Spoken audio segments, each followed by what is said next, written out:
à Jérusalem, nous retrouvons notre correspondant Daniel Haïk ce matin. Bonjour Daniel, Boker Tov. Et bien sûr, à la une de l'actualité, ce tremblement de terre qui a frappé il y a un peu plus de 24 heures maintenant la Turquie et la Syrie.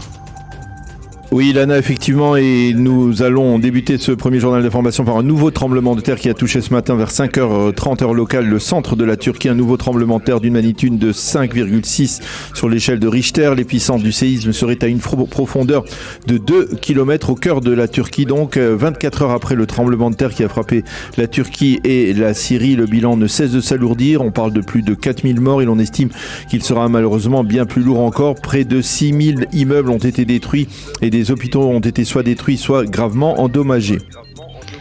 Et c'est dans ce contexte d'urgence qu'une très importante délégation israélienne s'est envolée dans la nuit vers Adana, l'une des villes turques gravement touchées.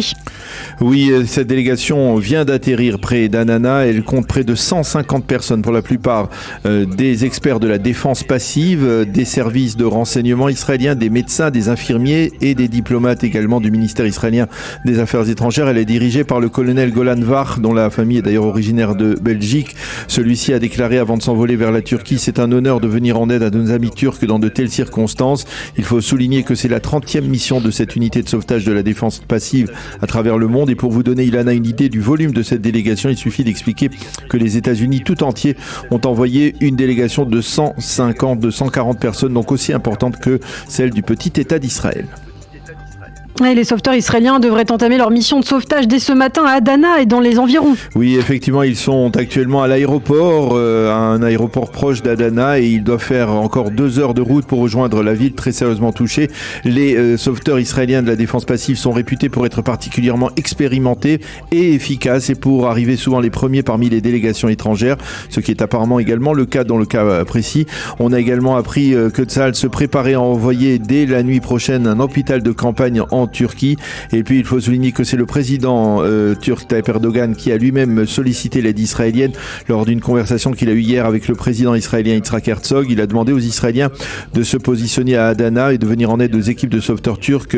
Et pour clore ce dossier, il a également été décidé à Jérusalem de manière très discrète d'acheminer en Syrie des couvertures et des médicaments pour les sinistrés syriens. Ce matériel devrait être remis aux forces russes en Syrie qui devraient ensuite les remettre aux victimes syriennes. Dans le reste de l'actualité, Daniel, une nouvelle opération militaire israélienne dans la ville de Naplouse cette nuit. Oui, selon des sources palestiniennes, un des responsables du groupuscule de la Fosse au Lion a été tué au cours d'un échange de feu avec les forces israéliennes qui étaient venues procéder à des arrestations. Les Palestiniens ont déjà diffusé ce matin des photos du terroriste éliminé. Et puis, toujours selon des sources palestiniennes, les soldats de Tsahal ont arrêté à l'ouest de Jenin 22 Palestiniens soupçonnés d'activités subversives. Il s'agit pour la plupart de récidivistes. Sur le plan politique, la conseillère juridique du gouvernement vérifie actuellement si Aryeh Deri continue à donner des ordres au ministère de l'Intérieur en dépit de sa démission.